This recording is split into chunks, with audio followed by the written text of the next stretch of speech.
Y vamos a ver cómo a Dios no lo ha hecho nadie. Dios ha existido siempre y siempre existirá porque es eterno. El concepto de eternidad es un concepto difícil de imaginar, porque todos estamos en la tierra y por lo tanto tenemos un tiempo, ¿no? Entonces, tratar de imaginarnos a un Dios que tiene todo en presente, que nos está viendo desde el momento en que nacemos hasta el momento en que dejamos esta tierra, que dejamos de vivir, Dios todo lo tiene en presente. La eternidad es justamente la posesión total, simultánea y perfecta de una vida interminable. Entonces Dios, veremos, creador del cielo y la tierra, ha existido y siempre existirá.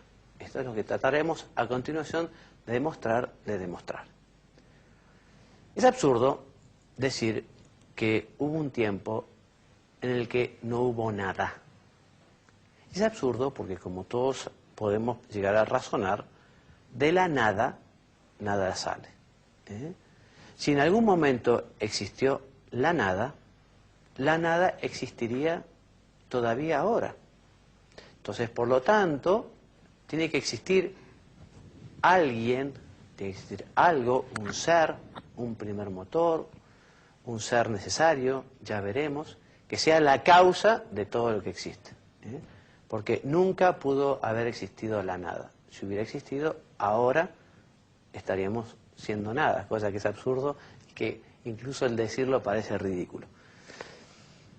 Claude Tremontant, filósofo francés, ¿qué nos cuenta? Léenos, buena Mónica. ¿Cómo no? Afirma, si en un momento dado nada existe, nada existiría eternamente. La nada absoluta no puede producir ningún ser. La nada absoluta no puede producir ningún ser, así es. Y lo que quizá no pueda explicarse a través de la ciencia, sí se puede explicar a través de la filosofía y más concretamente a través de la metafísica, que es lo que trataremos de hacer. El cosmos es limitado en el tiempo y en el espacio. Esto quiere decir que es contingente. Quizá algunos de ustedes es la primera vez que escuchan el término contingente, que ya veremos que se relaciona, está en conexión con el ser necesario. Los seres contingentes son los que han recibido el acto de ser, que no tienen el ser en sí mismo. Y que el cosmos es limitado, que el cosmos exista desde un momento determinado en el tiempo, está exigiendo un ser que sea el ser por esencia, que no lo haya recibido de otro, ese acto de ser, ese existir. Todo ser limitado, repetimos, es contingente, porque toda limitación supone carencia. Y les leo, se llaman seres contingentes aquellos que pueden existir o no existir, existir antes o después, existir de una manera o de otra. O sea que lo contingente es metafísicamente imposible que sea increado. Necesariamente exige un creador, un comienzo en el tiempo.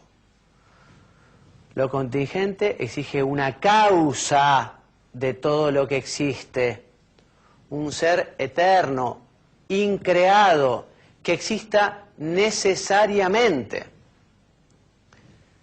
Dios es el ser necesario, que existe desde siempre, que nunca dejará de existir, que ha realizado la creación y que además nos mantiene en la existencia. Dios es eterno porque su esencia es existir, no como todo el resto de los seres que han recibido la existencia de otros, como veremos a continuación. Todo lo que nace y muere, todo lo que cambia de tamaño, forma o lugar, como el hombre, la flor o la tierra, son seres contingentes, lo hemos dicho. Y lo contingente no tiene en sí mismo la razón de su existencia. Los seres contingentes deben su existencia a otro. Por ejemplo, un año antes de nacer no éramos nada y nada podíamos hacer por existir. como somos seres contingentes, nuestra existencia no depende de nosotros mismos. Nosotros no podíamos hacer absolutamente nada. Fueron nuestros padres los que nos dieron la existencia, y como veremos más adelante, nuestros padres, los abuelos, y así en una cadena hasta llegar a un momento en el que se exige un ser que no sea contingente, un ser necesario. Esta razón suficiente no puede ser una serie infinita de seres contingentes. Y paso a explicar. Una carencia no se remedia con otros seres que tienen la misma carencia. Por ejemplo, una colección de ciegos no ve más que un ciego. O una colección de ceros, por muchos que tengamos, nunca llegarán a la unidad. Las cosas que vemos en el mundo se han hecho una a otra. Un hombre viene de otro hombre, una flor de otra flor, una estrella de otra estrella. Cada ser existente de este mundo es como un anillo de una cadena. El nieto, el padre, el abuelo, el bisabuelo, cada uno le ha ido dando la existencia. Pero ninguno de ellos la tenía o se la dio a sí misma, la recibió, ¿verdad? Entonces imaginemos justamente una cadena que está unida al cielo. En algún momento tiene que estar colgada de algo que sea fijo, que sea el primero y que sea el único, porque si no aquella cadena se caería. El primer anillo estará colgado en el aire, entonces toda la cadena caería en el fondo de la nada. Ese ser que sostiene la cadena de seres existentes, que no necesita de otro para existir y por tanto tiene que existir por sí mismo, ese es Dios. Otro ejemplo. Así como Dios nos está manteniendo en el ser, a todos continuamente, de la misma manera, a modo de ejemplo, el Sol sostiene la vida en la Tierra. Y yo te agradecería, Mónica, que nos leas esta transparencia, por favor. ¿Cómo no? Si apagas el Sol, desaparece la luz y el calor en la Tierra. Sin la luz del Sol, la Luna tampoco se ve y la Tierra estaría a oscuras. Y sin calor, las aguas de los ríos y mares no se evaporan. Consiguientemente desaparecen las nubes y las lluvias. Las fuentes y ríos terminarían por vaciarse en el mar y se secarían. Las plantas morirían por falta de agua y los animales se morirían de frío. El aire se envenenaría, pues no habría plantas para restituir el oxígeno. Muy bien. Otro ejemplo. Si yo veo, por ejemplo, un saco que está colgado en un clavo, en fin, en un perchero, en una pared, que no veo. No veo el clavo, no veo el perchero, veo la prenda, veo la campera, veo el saco que está colgando. A mí no se me ocurre pensar que el saco está en el aire, ¿no? O si veo una serie de ropa colgada de un alambre, aunque yo quizá no vea el alambre, yo puedo deducir perfectamente que aquella ropa está colgada de algo, que no puede estar colgado de la nada. Y otro ejemplo, si de pronto uno llega a un paso nivel y se encuentra que está pasando un tren de carga con aquellos vagones que no tienen en sí mismo propulsión, ¿no? Entonces, evidentemente, pienso, aquí hay una locomotora, o está adelante o está atrás, pero los vagones a sí mismos no se dan ese movimiento, ¿no?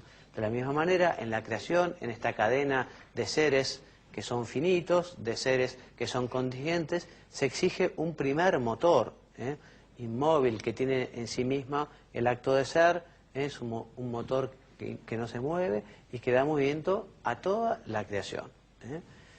Dios es ese primer ser que no necesita de otro para existir, sino que existe por sí mismo, es decir, que su existencia es existir, que no puede dejar de existir, que existe necesariamente, que siempre ha existido y nunca dejará de existir. Yo creo que ha quedado bastante claro, ¿no? Esta diapositiva muestra lo mismo que decíamos recién, ¿no? Éramos nada y no hubiéramos sido nada si no hubiera sido por nuestros padres y a su vez nuestros padres por los abuelos, etcétera, etcétera. Entonces, que la materia es esencialmente inmutable no es discutible, Y así llegamos a la afirmación de que el universo es contingente y por lo tanto exige un ser no material, un ser necesario. Muy bien, hasta aquí el número 2.